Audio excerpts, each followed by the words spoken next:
আসসালামু আলাইকুম। আজকে আমরা একটা বিশেষ টপিক নিয়ে আলোচনা করব এইচএসসি জুওলজির। সেটা হচ্ছে আমাদের বিভিন্ন পর্বের বৈশিষ্ট্য। আমরা অনেকেই এটা না বুঝে মুখস্থ করি বা মুখস্থ করার চেষ্টা করি। তখন কিন্তু আমরা এটা দীর্ঘস্থায়ী মনে রাখতে পারি না, বা কোন টেকনিক ফলো করলে আমরা অনেকক্ষণ মনে রাখতে পারবো, অনেকদিন মনে রাখতে পারবো, পরীক্ষার হলে ভালো অ্যান্সার করতে পারবো, সেটা কিন্তু আমরা জানি না। তো আমি যেই টেকনিকটা ফলো করে বা যে কৌশলটা ফলো করে এই সকল বৈশিষ্ট্য মনে রাখতাম, যার ফলে আমার মনে রাখার ক্যাপাবিলিটি অনেক দীর্ঘ হতো, সেটা নিয়ে আজকে আলোচনা করব। তো প্রথমেই আমার প্রথম পর্বটা হচ্ছে পরিফেরা। আজকে শুরু করি পরিফেরা দিয়ে। পরিফেরার মুখস্থ করার জন্য যে বৈশিষ্ট্যগুলো, সেটার জন্য তিনটা জিনিস আমার মনে রাখতে হবে। একটা হচ্ছে নাম, নাম্বার এবং ভিত্তি। তো এই যে নাম, নাম্বার, ভিত্তি, এইটা দিয়েই আমি পুরাটা মনে রাখবো। কিভাবে? ধরো প্রথমেই যদি আমি লক্ষ্য করি, এর নাম, নাম হচ্ছে কি? এর নাম হচ্ছে পরিফেরা। ঠিক আছে। নাম্বার, নাম্বার হচ্ছে বলতে কি বোঝায়? এর যে পর্ব আছে, আমাদের 9টা পর্ব আছে, তার মধ্যে এটা হচ্ছে প্রথম পর্ব। তো এর নাম্বার কত? এক, 1 নাম্বার। এবং ভিত্তি বলতে বোঝায় আমাদের যে সকল জীব আছে তাদের যে সকল কিছু কমন বৈশিষ্ট্য, যেটা সবার মধ্যেই থাকে, সেই সকল জিনিস। যেমন প্রথমে আমি যদি ভিত্তিগুলোকে বৈশিষ্ট্য আকারে বলতে চাই, তাহলে ভিত্তি দিয়ে যদি শুরু করি, যে এর সংগঠন ক্রমমাত্রা। যেহেতু এর নাম্বার 1, মানে এ হচ্ছে সবচেয়ে অনুন্নত। যেহেতু আমাদের পর্বগুলা প্রথম থেকে শেষের দিকে ক্রমান্বয়ে উন্নতের দিকে যায়, তাই না? পরিফেরা, নিডারিয়া, প্লাটিহেলমিনথেস, নিমাটোডা, আমাদের মোলাস্কা, আর্থ্রোপোডা, এগুলো ক্রমান্বয়ে যতই পিছন দিক যায় তত কি হয়? উন্নত হয়। তো পরিফেরা যেহেতু 1 নাম্বার, তাহলে এটা স্বাভাবিকভাবে সবচেয়ে অনুন্নত। তো যেহেতু সংগঠন ক্রম মাত্রা আমরা কয় প্রকার জানি? 4 প্রকার আমাদের বইও আছে, যে কোষীয় সংগঠন মাত্রা, কোষ টিস্যু মাত্রা গঠন, টিস্যু অঙ্গ, অঙ্গতন্ত্র। তো এটা যদি 1 নাম্বার হয়, মানে সবচেয়ে অনুন্নত হয়, তাহলে আমি ইজিলি বলতে পারবো সংগঠন ক্রম মাত্রা কেমন? কোষীয় সংগঠন ক্রম মাত্রা বা কোষীয় মাত্রা বলতে পারবো, তাই না? ইজি। এবং ভ্রূণ স্তর, এটা যেহেতু সবচেয়ে অনুন্নত, এর কোনো ভ্রূণ স্তর নেই। এর যখন মানে খুবই ক্ষুদ্র অবস্থায় থাকে বা বিকাশকালীন, ভ্রূণ বিকাশকালীন সময় থাকে, তখন কোনো ভ্রূণ স্তর থাকে না। আমরা জানি ভ্রূণ স্তর 2 ধরনের, একটা হচ্ছে দ্বিস্তরী এবং হচ্ছে আরেকটা কি? ত্রিস্তরী। দ্বিস্তরী শুধু নিডারিয়া, মানে 2 নাম্বারটা, এবং হচ্ছে ত্রিস্তরী 2, 3 থেকে শুরু করে বাকিগুলো। তারপর যদি আমি দেখি প্রতিসাম্যতা, প্রতিসাম্যতা, এটার কোনো নির্দিষ্ট আকার আকৃতি নেই। এরা কেমন? এরা হচ্ছে সবাই সামুদ্রিক। এরা কেমন? এরা সবাই যেহেতু সামুদ্রিক, নির্দিষ্ট কোনো আকার আকৃতি নেই। যদি আমরা চিত্র দেখি, তাহলে প্রতিসাম্যতা, এদের কোনো প্রতিসাম্যতা নেই। তাহলে কি? এরা অপ্রতিসাম্য, অপ্রতিসাম্য। তারপর যদি দেখি খণ্ডকায়ন, এদেরকে কোনো নির্দিষ্ট দিকে কাটলে এদের সমান কোনো খণ্ড পাওয়া যাবে না, মানে সমখণ্ডকায়ন না, তাহলে অসমখণ্ডকায়ন না। তাহলে এদের কোনো খণ্ডকায়ন নেই, মানে কোনো খণ্ড করা যায় না। ঠিক আছে। তাহলে সিলম, সিলম কি? এর মধ্যে কোনো ভিতরে কোনো ধরনের ফাঁকা সিলম নেই। সিলম তো আমরা জানি যে ত্রিস্তরী প্রাণীর ভ্রূণীয় বিকাশকালীন সময় ভিতরে যে মেসোডাম নির্মিত ফাঁকা গহ্বর সৃষ্টি হয়, সেটা হচ্ছে সিলম। তো এদের কোনো কি? সিলম নেই। তাহলে এটা কি বলা যাবে? এরা হচ্ছে অ্যাসিলোমেট, এবং এরা হয়তো অনুন্নত, তাই না? অ্যাসিলোমেট। তো এইভাবে মনে রাখতে পারি যে এরা অনুন্নত, তাই হচ্ছে এরা কি? অ্যাসিলোমেট বা সিলমবিহীন, যেহেতু সিলম হচ্ছে আমাদের একটা উন্নত বৈশিষ্ট্য। তারপর নটোকর্ড, এদের তো ভিতরে কোনো নটোকর্ড থাকবে না। নটোকর্ড কাদের থাকবে? শুধুমাত্র কর্ডেটদের। কর্ডেটদের কিন্তু পর্ব শুধু একটাই, সেটা হচ্ছে কি? কর্ডাটা। তাহলে এটা হচ্ছে নন কর্ডেট। এরা কি? এরা হচ্ছে নন কর্ডেট। এবার এই যে ভিত্তি থেকে আমাদের 6টা বৈশিষ্ট্য মনে রাখা শেষ। আমরা যদি অন্যান্য পর্বগুলোরও এই 6টা, সরি, এই 6টা ভিত্তির উপর লক্ষ্য করি, তাহলে অন্য সব পর্বেরও কিন্তু আমরা এই 6টা বৈশিষ্ট্য বলে দিতে পারবো। তো এই 6টা বৈশিষ্ট্য যদি একটা বা 2টা পয়েন্টের মধ্যে বলা যায়, তাহলে এটা আরো বেশি ইজি হয়ে যায় না? তারপর যদি এর নাম থেকে বলি, এর নাম হচ্ছে পরিফেরা, অবশ্যই পরিমণি নয়। তাহলে পরিফেরা নামটা আসছে, পরি নামটা আসছে পোর থেকে, এবং ফেরা শব্দটা আসছে ফের থেকে। আবার পোর শব্দটা আসছে ল্যাটিন শব্দ পোরাস থেকে। পোর মানে কি? পোর মানে হচ্ছে ছিদ্র, এবং ফের মানে বহনকারী। তাহলে পরিফেরা মানে কি? ছিদ্র বহনকারী। তাহলে ছিদ্র বহন করে যে, তাহলে সেটাকে আমি কি বলবো, মানে গায়ে অসংখ্য ছিদ্র আছে, তাহলে এটাকে ছিদ্রাল প্রাণী বলা যাবে না? হ্যাঁ, বলা যাবে। তাহলে এটাকে আমি বলবো ছিদ্রাল প্রাণী। কি প্রাণী? ছিদ্রাল প্রাণী বা ছিদ্র বহনকারী প্রাণী। এবার যদি আমি এর একটা চিত্র থেকে বলি, পরিফেরা, এই যে একটা মডেল চিত্র আঁকে এনেছি, এর মধ্যে অসংখ্য ছিদ্র আছে। এই তো দেখেন, এইটা পুরো বডির এই যে ফাঁকাগুলা, এগুলো হচ্ছে তার ছিদ্র, ঠিক আছে? এবং এইটার নাম, এই যে দেহ, এর দেহ প্রাচীর, এটা বাইরের যে প্রাচীর সেটাকে বলা হয় দেহ প্রাচীর, এবং এই দেহ প্রাচীরের যে ছিদ্র সেটার নাম হচ্ছে অস্টিয়া। কি? অস্টিয়া। এখন একটা জিনিস মনে রাখার সুবিধার্থে আমি বলি যে যেখানে আমাদের অস থাকবে, যেখানেই অস থাকবে সেটার অর্থ হচ্ছে ছিদ্র। তাহলে যেখানে অস থাকবে ছিদ্র, প্রথমে যেখানে অস থাকবে, তাহলে অস্টিয়া মানে হচ্ছে ছিদ্র। যে আমাদের পরিফেরার বাইরে দেহ প্রাচীরে যে ছিদ্র থাকে তাকে বলা হয় অস্টিয়া। তাহলে দেহে অসংখ্য অস্টিয়া নামক ছিদ্র থাকে, অনেকগুলো। এবং এই অস্টিয়া নামক ছিদ্রের ভিতর দিকে যদি আমি ঢুকি, এই দিক দিয়ে, এটা যেহেতু সামুদ্রিক পানি প্রবেশ করে, এদিক দিয়ে যদি ঢুকি ভিতরে একটা নালী পাওয়া যাবে। তাহলে কি এদের দেহ নালীতন্ত্র গঠন করে। এদের দেহ দেখো অসংখ্য নালী আছে, তোমরা দেখতে পাচ্ছ অসংখ্য নালী আছে। তাহলে কি নালীতন্ত্র গঠন করে। তাহলে এটা কি তৈরি করে? নালীতন্ত্র গঠন করে। এবং এই নালীর মাধ্যমে কি প্রবেশ করবে?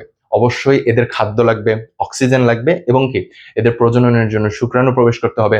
তাহলে এই নালীর মাধ্যমে খাদ্য, পানি এবং শুক্রাণু প্রবেশ করে। শেষ, 2টা পয়েন্ট হয়ে গেল। তাহলে নালীর অসংখ্য নালী থাকে, অস্টিয়া নামক ছিদ্র থাকে, ছিদ্রগুলো নালীর মাধ্যমে, এই যে আমাদের একটা গহ্বর, এইটার নাম হচ্ছে, যেহেতু গহ্বর, এটাকে বলবো আমরা স্পঞ্জসিল। কি বলবো? স্পঞ্জসিল। আমরা কি জানি? সিল, সিল অর্থ হচ্ছে, সিল অর্থ হচ্ছে গহ্বর। সিল অর্থ কি? সিল অর্থ গহ্বর। তাহলে যেহেতু এটা স্পঞ্জ, এবং আমরা জানি পরিফেরা পর্বকে বলা হয় স্পঞ্জ, আমরা কার্টুনে দেখেছি স্পঞ্জ পপ, স্পঞ্জের মতো, তারা কিন্তু কি পরিফেরা পর্বের। তো যেহেতু ছিদ্রর ইংরেজি সিল, আর যেহেতু স্পঞ্জের ছিদ্র, বা সরি, সিল অর্থ কি? গহ্বর। তাহলে স্পঞ্জের গহ্বরকে কি বলবো? স্পঞ্জসিল। তাহলে যেই আমাদের অস্টিয়া নামক অসংখ্য ছিদ্র ভিতরের দিকে নালীতন্ত্র গঠন করে, এবং স্পঞ্জসিল নামক গহ্বরে নালীগুলো মিলিত হয়। তাহলে ভিতরের দিকে স্পঞ্জসিল নামক গহ্বরে এরা মিলিত হয়। তাহলে 3টা পয়েন্ট হয়ে যাচ্ছে। এবং মিলিত হয়ে, এই যে পানি বা নালীগুলো মিলিত হলো, মিলিত হয়ে উপরের দিকে আরো একটা বড় ছিদ্র আছে, শীর্ষ প্রান্তে আরেকটা বড় ছিদ্র আছে। এই ছিদ্রটার নাম হচ্ছে আমাদের অস্কুলাম। কি? অস্কুলাম। আমরা পড়েছি মাছের অপারকুলাম বা কানকো থাকে, তাই না? যেটার মাধ্যমে পানির আসা যাওয়া নিয়ন্ত্রণ করে। অপারকুলাম বা কানকো, পিছনে কি আছে? কুলাম। এটা যেহেতু অস্টিয়া মানে কি? আমাদের ছিদ্র, তাহলে এখানে অস মানে ছিদ্র, এখানেও ছিদ্র আছে, তাহলে এটা ওই কুলামের কুলাম, এবং এখানের অস, তাহলে অসকুলাম তৈরি করে। ঠিক আছে? তাহলে এইটা বলতে পারতেছি অস্টিয়া নামক দেহ প্রাচীরে অসংখ্য ছিদ্র আছে, এবং ছিদ্রগুলো ভিতরের দিকে নালীতন্ত্র গঠন করে আমাদের স্পঞ্জসিল নামক গহ্বরে মিলিত হয়, এবং গহ্বরটা উপরের দিকে একটা শীর্ষ প্রান্তে আরেকটা বড় ছিদ্র থাকে, যেটা দিয়ে বের হয় ছিদ্রটা, সেটাকে বলা হয় আমাদের অস্কুলাম। এবার আমাদের 3টা পয়েন্ট হয়ে গেল কিন্তু। এবার বলো নালীতন্ত্র। নালীতন্ত্রের মাধ্যমে কি প্রবাহ হবে? পানি প্রবাহ হবে। আমি বলছি খাদ্য, শুক্রাণু এবং হচ্ছে আমাদের অক্সিজেন প্রবাহ করে। এখন বলো, এই যে পানি, আমাদের সমুদ্রের মধ্যে পানি আছে, সেটা যে প্রবাহ হবে, সেখানে ঢেউ তৈরি করতে হবে না? অবশ্যই ঢেউ তৈরি করতে হবে। তাহলে ঢেউটা তৈরি করবেটাকে? অবশ্যই একটা ফ্লাজেলা। ফ্লাজেলা মানে কি? আমাদের সুতার মতো কতগুলো গঠনের কোষ, মানে সুতা থাকে, সেটাকে আমি বলি কি? ফ্লাজেলা।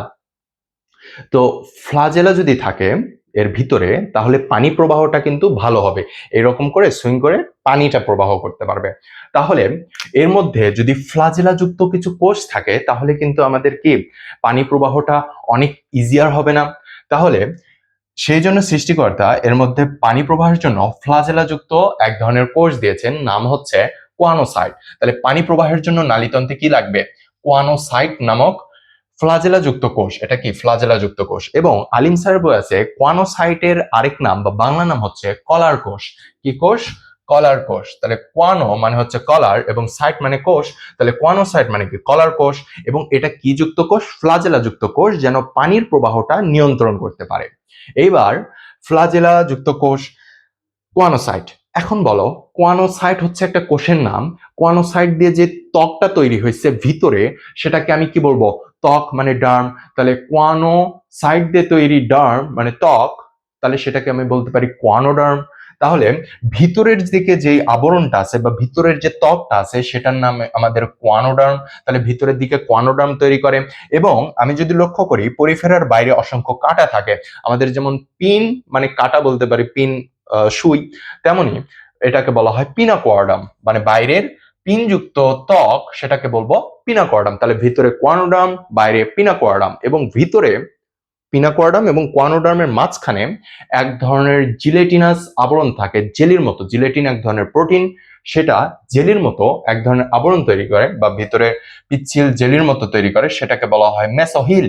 কি বলা হয়? মেসোহিল। মেসো মানে মাঝখানে এবং হিল, তাহলে মেসোহিল নামের মাঝখানে জেলির মতো বা জিলেটিন প্রোটিন মাতৃকা দিয়ে তৈরি একটা আবরণ তৈরি করে। তাহলে ভিতরে কোয়ানোডার্ম, বাইরে পিনাকোয়ার্ডাম, মাঝখানে হচ্ছে কি মেসোহিল। এবার যদি এদের দেহ কাঠামোর দিকে লক্ষ্য করি, তাহলে এটা কি স্পঞ্জ। স্পঞ্জ, তাহলে এর ভিতরে অসংখ্য ক্ষুদ্র ক্ষুদ্র কাঁটা থাকে। ঠিক আছে, তো এটাকে বলা হয় স্পিকিউল। এটাকে কি বলা হয়? স্পিকিউল নামক অসংখ্য ক্ষুদ্র কাঁটা থাকে। স্পিকিউল। আমরা কি জানি? স্পাইন মানে হচ্ছে বড় কাঁটা, স্পাইন বড় কাঁটা। তাহলে স্পিকিউল ছোট কাঁটা। যেমন আমাদের বলি যে আমাদের স্পার্ম বা শুক্রাণু মানে আদর করে ডাকা হয়, তেমনই ছোট কাঁটাকে বলা হয় স্পিকিউল নামক ক্ষুদ্র কাঁটা রয়েছে। এবং এদের দেহ যে ধরনের জৈব তন্তু, তন্তু কি মানে সুতা, এক ধরনের প্রোটিন তৈরি সুতা দিয়ে গঠিত, সেটাকে আমরা বলবো স্পঞ্জিন। যেখানেই লাস্টে ইন যুক্ত থাকবে বুঝবো ওটা প্রোটিন। তাহলে এটা কি এক ধরনের সুতার নির্মিত প্রোটিন। প্রোটিন স্পঞ্জিন, তাহলে স্পঞ্জের প্রোটিন স্পঞ্জিন। এবার আমাদের যে পূর্ণাঙ্গ প্রাণী, এরা যেহেতু অনুন্নত, আমরা জানি নম্বর 1 এরা অনুন্নত। পূর্ণাঙ্গ প্রাণী কেমন হবে? নিশ্চল হবে। ঠিক আছে, মানে প্রথমে সচল থাকে, পরে এরা নিশ্চল অবস্থা প্রদর্শন করে। এবং এদের যে জনন সেটা অযৌন জনন, যেহেতু এরা নিম্ন। এবং এদের অযৌন জনন কে? মুকুল এবং গেমিউল।